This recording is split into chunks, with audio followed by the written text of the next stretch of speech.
In this video, we will share with you some very good ways of exploring the area around Tamarit, Tarragona, Spain. If you have not seen our previous video, we have spent a fantastic week at Tamarit Beach Resort in Spain. And while there is plenty to do around the campsite, we of course wanted to explore the surrounding areas a bit more and get a flavour of what this part of Costa Dorada has to offer. We visited another beach in the area, also visited the ruins of a Roman villa and learned about the impressive ways in which Romans built and organized their households. We've wandered around the streets of an old Spanish town and also seen a very well preserved Roman amphitheater and circus. Cala Rovera is a small cove with great views over Tamarit Castle, and you can walk there in about 5 minutes from the campsite if you've stayed at Tamarit Beach Resort, or you can visit it from a different campsite. However, bear in mind there is no car park there, so you need to park somewhere else and then walk towards the beach. It's a small one but very pretty and most likely packed with people during busy times, so if you plan to sunbathe there you might need to plan your visit earlier in the morning. But as I said, it offers fantastic views of the castle, so it is well worth stopping there at least for some great pictures.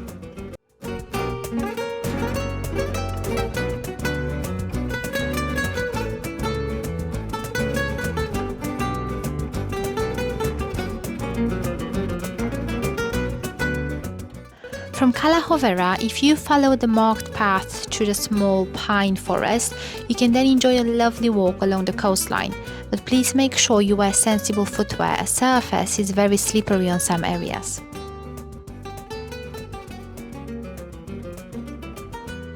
You can stop for a quick break on the clifftop rocks and enjoy some breathtaking views of the sea and coastline.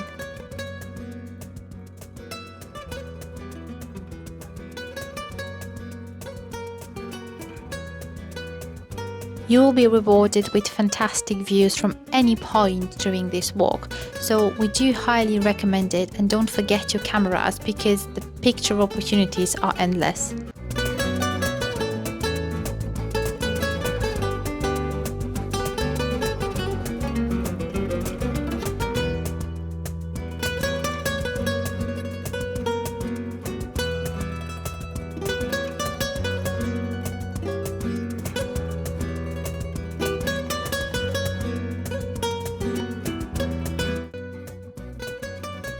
The hiking area from Tamarit to Playa Mora and then even up to Tarragona is known as Cami de Ronda.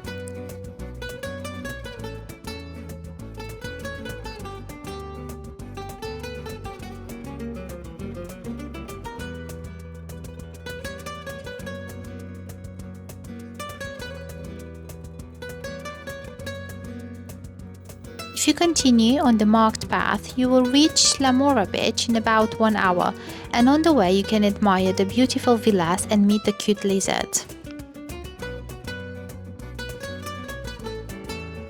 Playa La Mora is unfortunately not dog friendly, but it seemed perfect for families with children. It has a bit more shallow water at shore and not as many waves. You can also enjoy a lovely walk along the promenade, and the area looks really nice. If you want to adventure a bit more during the day, you don't have to stop at Playa La Mora. You can continue your walk until you reach Tarragona. However, that will take about 2.5 hours of walking, so if you plan to do this long hike, you must leave early in the morning to make sure that you return on time for dinner. After a refreshing stop at Playa La Mora, you can then enjoy the walk back to Tamarit. Some of the walk is through small pine forests or near them, so you will have shaded areas along the way during hot days. It is not easily accessible if hiking is not your ideal choice. However, there is another route available, following the main road rather than going on the coastline, so you can always choose the other one if it's better suited for you. And as previously mentioned, the whole path is clearly marked, so make sure to follow the signs. They are red and white marked, and if you follow them, then you will not get lost and continue your path in the right direction.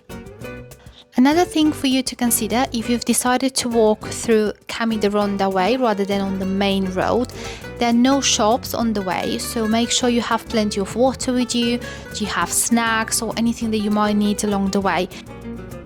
After an hour walk to Playa La Mora and then another hour walk back to Tamarit, I can say that this is the perfect activity to do either on a morning or late in the afternoon. And it's a nice way to end your day and enjoy some lovely walks with fantastic views and explore the area a bit more. If you walk along Tamarit Beach, you can get to Altafulla in about 20 minutes, and even though it seems like a small town, we do recommend it for at least 3-day out activities. You can visit a Roman villa, you can see the old Costa and castle, and also you can rent a bike and explore area further. To reach the coastal town of Altafulla, you will need to walk along Tamarit Beach, past Kaya River and beginning of the nature reserve, and you continue to walk until you see the town in the distance.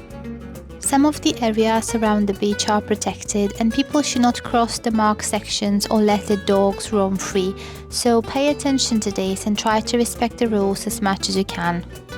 If you continued your walk straight from Cala Hovera previously presented, you will soon spot the same white and red marked path to follow. The walk towards the town is really lovely and not a lot of effort is needed, so a nice and easy way to explore the area nearby, on foot or by bike.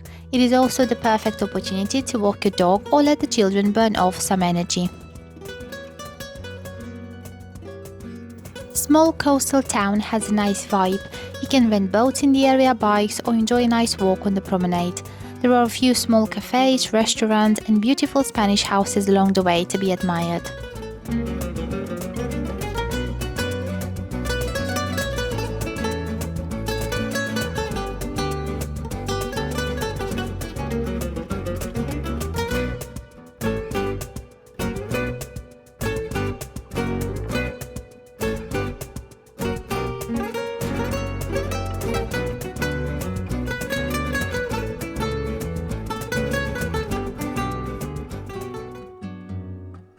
One of the reasons we really wanted to explore Altafulla was to see the remains of a Roman villa.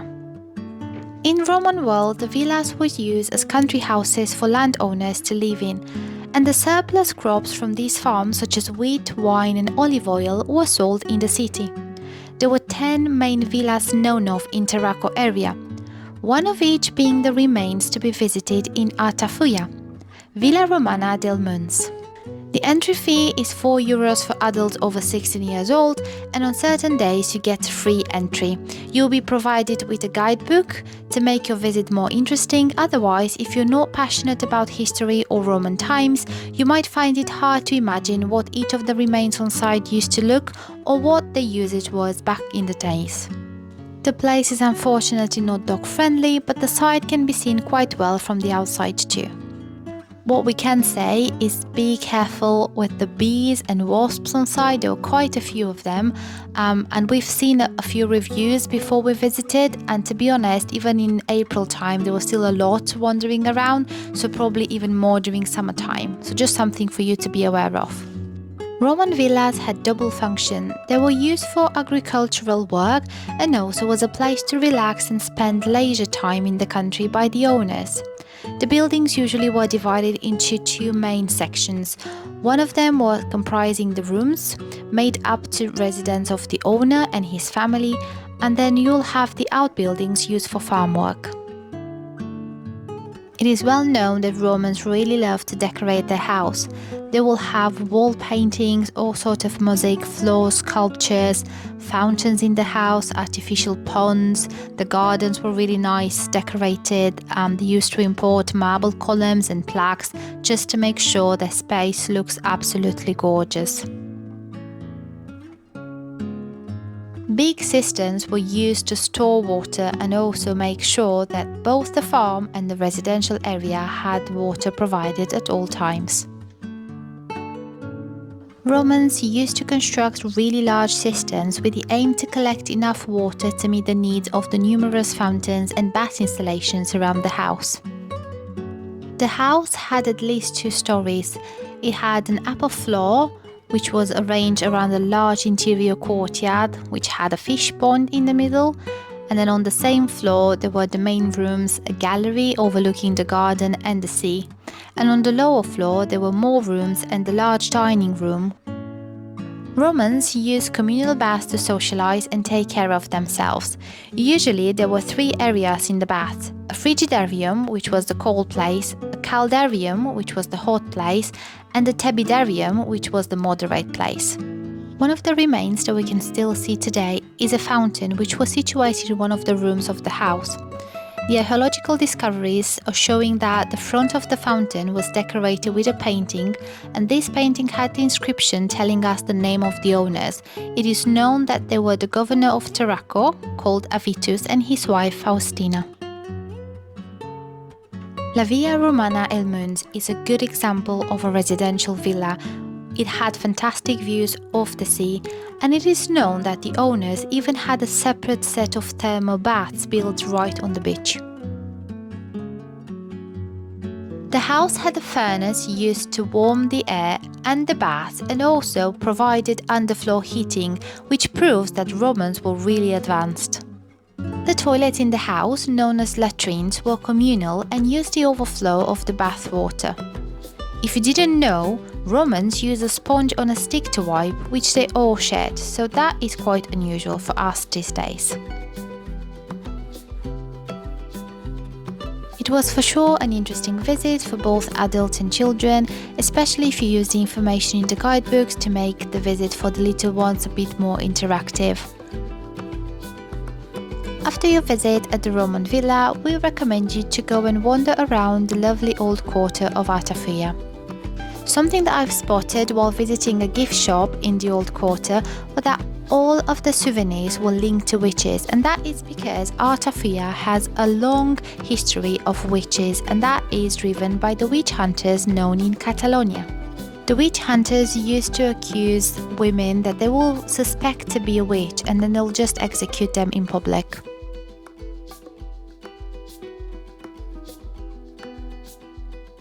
If you want to get that nice Spanish vibes, this is the right place to go. Again, the picture opportunities are endless, and you'll just get a lot of tranquility wandering around the old streets and admiring all the buildings.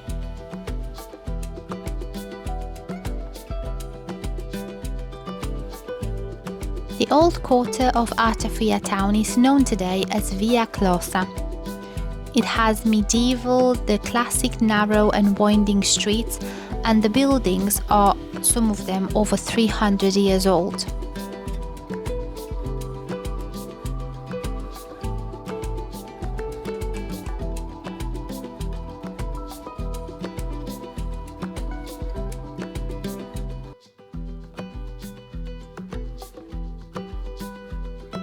There is even a nice play area for children in the old quarters, and then it also makes it a perfect place to walk your dog.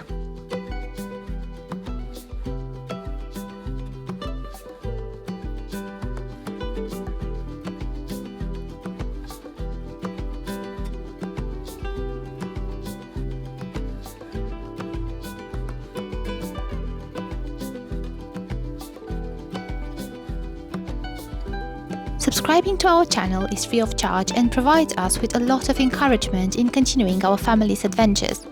Travel is what makes us really happy, and we do try to use every opportunity to explore new places, either local to the UK or around Europe, so please subscribe if you haven't already done so, and we will continue sharing with you family and dog-friendly travel ideas.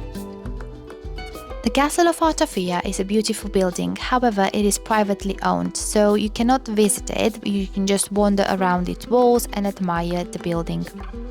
The official name of the castle that is situated in the middle of Altafulla is Montserrat Castle, and it's almost 1,000 years old. Another great activity to do in the area is renting a bike and then visiting one of the nearby villages, for example. We've rented a bike from the nearby Altafulla with 20 euros for 4 hours, and then we've also had to pay 150 euros refundable deposit. Bear in mind you're not allowed to use electric bikes or scooters on the promenade, so make sure you switch it off, and then you only pedal when you reach back either the beach or any of the cleared pathways where you can use your bikes. You can then ride or walk until you see posted signs toward the nature reserve and various surrounding areas. And what we did, we've decided to visit Ferran, which is a small village close to Tamarit. It is a nice 25-30 minute walk or very slow paced bike ride through the Gaia Nature Reserve, and then through a woodland area. You can then follow the path really well signed until you reach the main road and you will spot the castle of Ferran. It is a beautiful castle but privately owned and not available to visit this time. However, we have wandered around the two main streets of the village and admired the beautifully Spanish houses.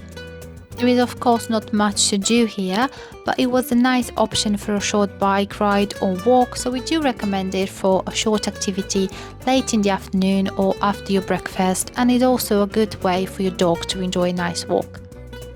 About half an hour walk from the campsite, you can reach the train station Altafulla Tamarit, from where you can take the train to Tarragona. The train journey is about 9 minutes and one ticket costs €2.50 per person. There is a ticket machine at the train station, however you also have the option to purchase your tickets directly in the train. There are only 2 train lines, it's a very small train station. One of them goes towards Tarragona and the other one in the opposite direction towards Barcelona.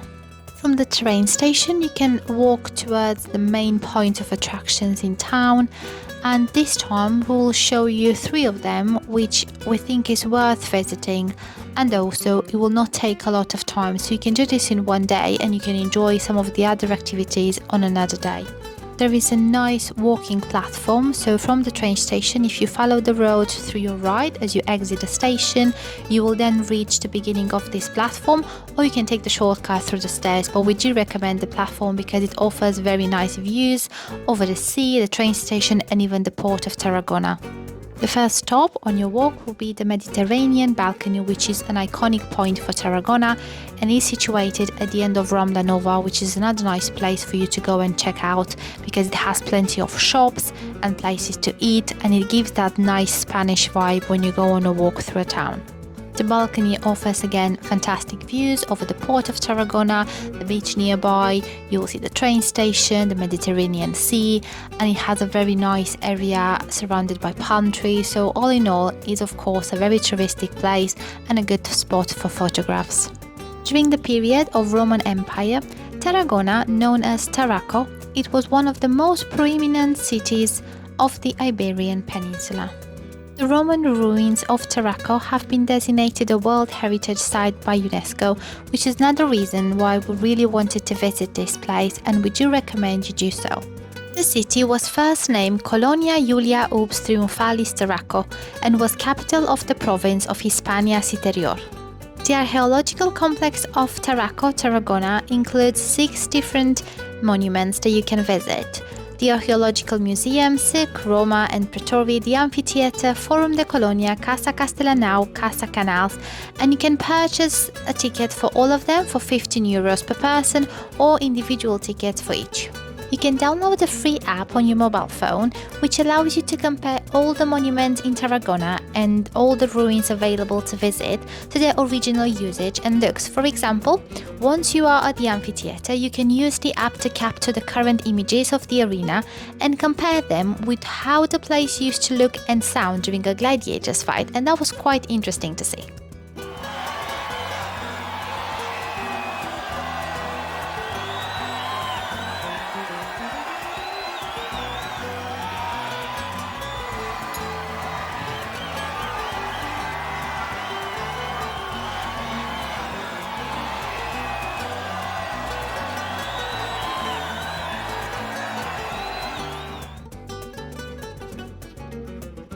The entry ticket to the amphitheatre is €5 per person and free for children under 12. Only small dogs are allowed in and you have to carry them, so you cannot actually walk your dog on a leash. If you have a medium-sized dog or a big one, you have to wait and take it in turns to visit like we did.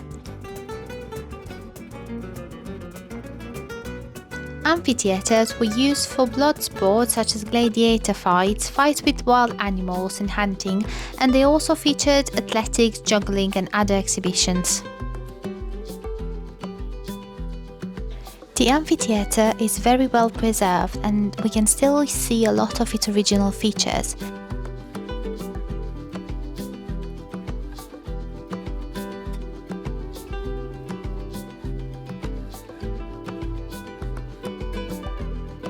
You will enter the site through what used to be the main access to the arena. The arena was the space used for spectacles. Below it, there were two passageways, usually covered with wooden plank, to hid them from public's view. They were used for special effects of that time, such as raising the gladiators into the arena or allowing animals to enter using some trapdoors. In the late antiquity, the saints of Tarragona were highly venerated. And because the amphitheater was also used for public executions and the Bishop of Tarraco and his two disciples were martyred here, a basilica was built in the arena to honor them during the 6th century. Later on, around the 12th century, a Romanesque church dedicated to Saint Mary of the Miracle was built over the old basilica, and if you look from above, you will notice that it has a Latin cross ground plan. The same church was later on used as a prison for prisoners who were constructing the harbour until 1780. You will probably only need about half an hour to visit the amphitheatre, but we do highly recommend you to stop here and have a look, and if you do have time afterwards, we encourage you to read a bit more about it, because sometimes you might rush around the site and then you don't have the time to absorb all the information or understand what's happening.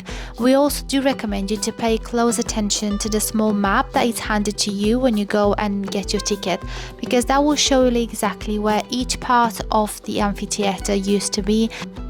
Tarragona is one of the 45 cities during the war between Catalonia and Castile, which took place in 1369. And what we can see today as a wall facing the front of the Roman Circus is part of the defense structures built during that time. The Roman Circus is also part of the archaeological complex of Tarragona, so if you bought a combined ticket, it is valid here too, otherwise you have to buy a separate ticket for the same price of €5 per person over 11 years old. And the same rules apply to dogs, so only small ones are allowed if carried in your arms or if they are in a special bag, otherwise you have to visit it in turns. What we can see today are the remains of a Roman circus built at the end of the 1st century AD and likely remained in use until the end of the 4th century AD. It is considered to be one of the best preserved circuses in Western Europe, and the usual races involve 2 or 4 horses, known as chariot races or quadriga races. Chariot races were one of the oldest traditions dating from the 8th century BC. Together with the gladiator fights, circus races were the most popular spectacles in the Roman world. The biggest circus known in ancient world was the Circus Maximus in Rome, with a capacity of 125,000 spectators. The one in Tarraco had a capacity of only 25,000. The staircase within the central arcade allowed the public to ascend to the top of the structure. Races, the shape of the building and the entire elements that made it up all had clear religious connotations. So, for example, the arena symbolized the earth, then the chariots represented the sun. The race consisted of 7 laps around the track to represent the 7 days of the week. Then there were 4 different teams participating with 4 distinguished colors: green, blue, red and white, to represent the 4 seasons: spring, summer, autumn and winter. There were 12 chariots in the race to represent the 12 months of the year and the 12 signs of the zodiac. And the race symbolized the passing of time, the passing of the year, and also the circle of life and death. So a lot of symbols and connotations behind it. It was not coincidental, everything happened for a reason and it was well thought of.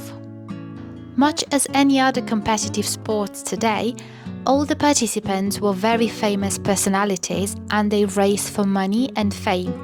The horses also had their own name and they were well known in the area. And also they belonged to rich entrepreneurs. So again, it's very similar to what we see today.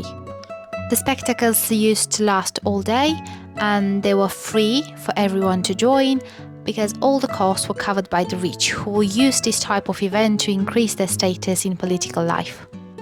We can walk today on part of the underground passage where we can see the vaults used as internal corridors that allow distribution of spectators throughout the building.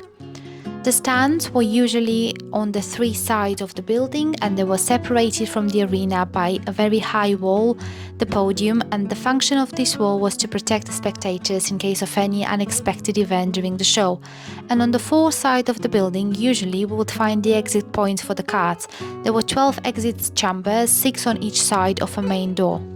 There were even places to eat, drink, and make wagers in the circus.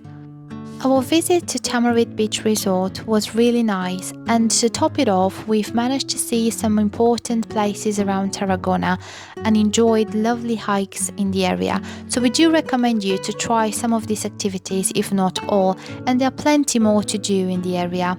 If you want to see more of our family adventures from the UK and not only, please stay close.